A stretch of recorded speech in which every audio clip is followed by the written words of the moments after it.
Yo, Bakaya Loco no Yalo. Et oui, on se retrouve pour le résumé presque complet, pas totalement complet, hein, presque complet, j'ai dit, du chapitre 1055 de One Piece. Et les amis, s'était passé des choses de dingue dans le 1054, mais là, le 1055, on va voir la suite. Parce qu'on a déjà eu les leaks, où apparemment Shanks va mettre un gros coup de pression, peut-être un coup de Haki des dieux.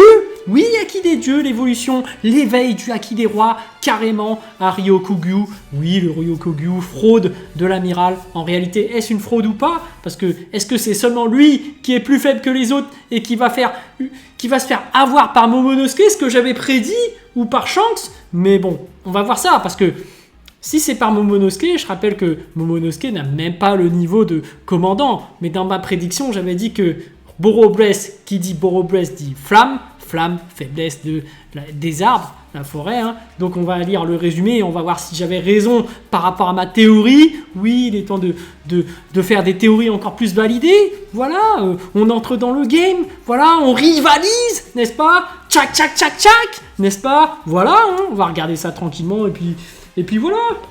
Hop, petit résumé presque complet du chapitre 1055. Donc c'est parti. Shusha, comme d'habitude, All Right Reserved. Donc, chapitre One Piece 1055, une nouvelle ère.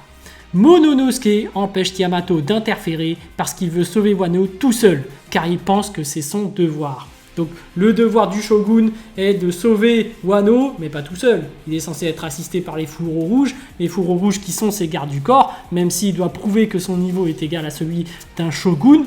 Mais voilà, bon.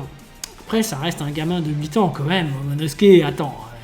Donc Momonosuke vs Ryokugyu, donc apparemment les deux vont vraiment se taper. On va voir que Momonosuke va-t-il rivaliser.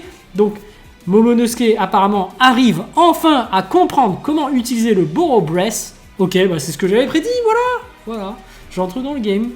Avec un seul Boro-Bless, Momo blesse gravement Ryokugyu en même temps que du feu contre des arbres. Ah, je l'avais prédit. Qu'est-ce que j'ai dit? Bon, après, c'était un peu évident, mais Boro-Bless blesse. Attends, je relis. Momo blesse gravement Ryokugyu. Donc, gravement, c'est gravement. Ok, donc c'est ça la puissance d'un amiral. C'est de se faire avoir par un lancer de flamme. Oui. Alors que ça, le Boro-Bless face à un Luffy, ça fait pas grand-chose. Voilà. Donc, on a la différence de niveau entre un Yonko et un amiral, et là j'ai envie de dire se faire blesser gravement par Momo. Est-ce qu'un amiral est du niveau d'un commandant?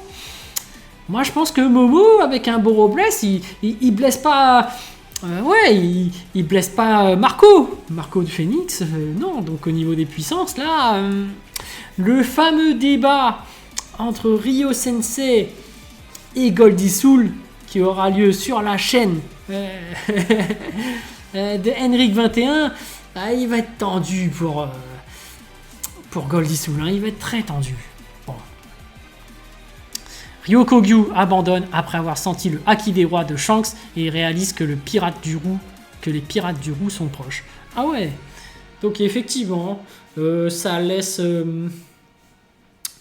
allez, on va dire un mystère au niveau de... Il s'enfuit pas vraiment à cause de Momo, mais plutôt à cause de Shanks. Mais du coup, effectivement, on voit qu'il a peur d'un empereur. Le Haki des rois de Shanks est bien plus puissant que celui d'un Haki des rois classique d'un amiral. Donc là, il réalise que les pirates du roux sont proches. Il a peur. Et d'un autre côté, c'est un équipage, hein, carrément. Donc, ok, il abandonne. Ok, donc c'est donc ça un amiral qui se la racontait, qui disait je vais tous me les faire. Et finalement, parce qu'il y a juste un équipage d'un empereur, il a fait finalement je m'enfuis. Bon, on passe au pays en dessous de Wano. Ok, Sukiyaki amène Robin et Law dans les profondeurs où se trouvent les road poneglyphes cachés dans le vieux Wano. Enfin, un autre indice qui mène vers le One Piece. Donc un autre road poneglyph, on va voir ce que ça va donner. Là, il leur explique comment le pays de Wano actuel a été construit. Ok, on aurait un peu l'histoire un peu de Wano. Le Wano, que je rappelle, qui ressemble vachement au Japon, hein. Un pays fermé, où tu as une culture du samouraï. Voilà, on est dans le Japon de l'époque. Wano était une plus grande île qui est devenue petite à cause de l'événement du niveau de la mer. Ok, donc c'est son emplacement géographique qui fait que c'est comme ça. Il y a plus d'histoires concernant les poneglyphes et la conversation de Robin avec Sukiyaki. Ok. Ok. Oui, un peu plus d'histoire, oui. On va en apprendre plus. Ça y est, ça se dévoile. Les secrets du One Piece se dévoilent petit à petit. Les Mugiwara continuent leurs festivités. Ils font la fête, voilà. Le banquet d'Astérix. Voilà. Et le chapitre se termine avec Luffy et Kid qui ressentent le haki de Shanks traverser Wano. Oh, mais ça veut dire quoi ça? Que Shanks va balancer son haki, son aura est tellement puissante, son haki des rois, que tout le monde peut percevoir sa puissance au loin. Mais c'est un truc de dingue. Shanks, c'est vraiment la puissance à l'état pur là. Hein. Là, on sent que le mec, c'est un empereur d'une surpuissance incroyable. Et du coup, il n'y a pas de pause la semaine prochaine. Cool! Le chapitre 1056 sort le 5 août 2022. Donc voilà les amis, on a eu ce petit chapitre, ce petit résumé.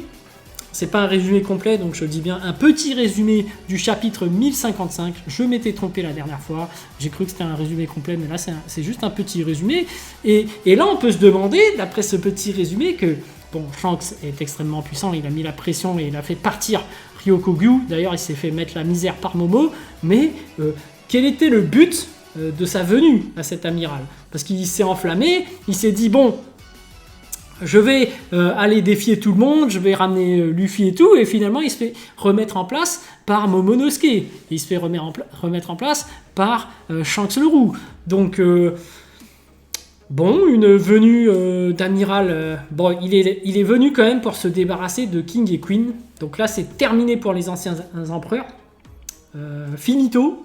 Moi je dis que c'est finito pour Kaido, hein, pour Big Mom, ils ne reviendront plus, surtout Kaido, parce que si son équipage même est détruit par Ryokugyu, mort, finalement c'est terminé. Mais alors, avec son côté forêt, on sait que les ressources naturelles de Wano étaient exploitées pour faire des armes, et du coup c'était un peu la misère au niveau de ces terres. Est-ce que le fait que Ryokugyu soit venu et fasse venir des plantes, tout ça, fait que les terres sont redevenues exploitables? Genre il peut y avoir maintenant de l'eau qui coule et tout ça, parce que là il a fait apparaître des arbres et tout, donc peut-être que la venue de Ryokugyu aura servi à ça. Moi j'en sais rien. Voilà, nouvelle petite prédiction, on ne sait jamais. Est-ce que ça sert à ça ou pas? Mais en tout cas, voilà, j'ai validé une petite théorie rapide du Borobless, les flammes Momonosuke qui arrivent carrément à repousser Ryokugyu, même s'il y avait plein de gens qui disaient non mais en commentaire, c'est un amiral, ce n'est pas possible, pas Momonosuke, il n'a même pas le niveau de commandant. Eh ben si les amis, qu'est-ce que je disais? Au-delà même des puissances globales, il faut prendre en compte les éléments, les faiblesses. Il y avait plein de gens qui me disaient non mais ça compte pas, ça, il y a que le haki qui compte. Et ben là qu'est-ce qu'on peut voir? C'est que les flammes, faiblesse des plantes, et que ça a marché sur Ryokugyu. Donc voilà. Les amis, évidemment je plaisante, hein. Je suis loin d'avoir autant de théories validées que d'autres. Je suis là, je débarque, j'en mets quelques-unes là vite fait, mais on sait très bien que je viens de très loin. Mais ça fait plaisir d'avoir quelques petites théories validées et surtout une petite suite. On verra peut-être enfin Shanks en pleine action. Mais là, si Luffy et Kid ressentent le haki des rois de Shanks traverser tout Wano, peut-être vont-ils aller vers lui. Et ça va être un truc spécial. Parce que moi, je pense pas que Luffy va retrouver Shanks. Parce que comme je le disais, dès qu'ils se reverront à la toute fin, Luffy va rendre le chapeau de paille à Shanks. Mais il faut déjà qu'il trouve le One Piece. Et qu'il trouve finalement que le One Piece, et oui, ma prédiction, qui en vaut énormément plus, parce que pendant plus de 1000 chapitres, on se demande ce qu'est le One Piece, c'est le plus gros mystère de tout One Piece. Moi, je vous le répète, c'est le chapeau de paille. Cet objet physique ne peut être que le chapeau de paille, parce que même si ce n'est qu'un objet physique, il représente, il symbolise le voyage, l'aventure, le rêve de faire le tour du monde. Et comme je le disais, là, la problématique, c'est...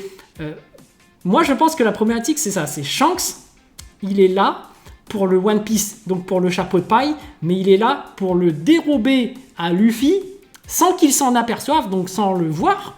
Et il va ramener ce chapeau de paille sur Raftel. Et après, il va se barrer. Et après, Luffy va le perdre en cours de route. Il va chercher son chapeau de paille. Il va trouver One Piece à la fin. Il va se dire non, la blague, c'était le chapeau de paille. Pour finalement, ensuite, une fois qu'il l'aura retrouver Shanks et se dire ah là là, tu m'as bien eu. Le One Piece, c'était le chapeau de paille.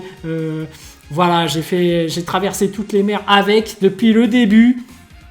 D'ailleurs, nous, lecteurs, on l'avait vu depuis le début, le chapeau de paille, dans le logo, on le voyait à chaque épisode, on le voyait à chaque générique, on le voyait à chaque fois qu'on voyait Luffy, il y avait le chapeau de paille.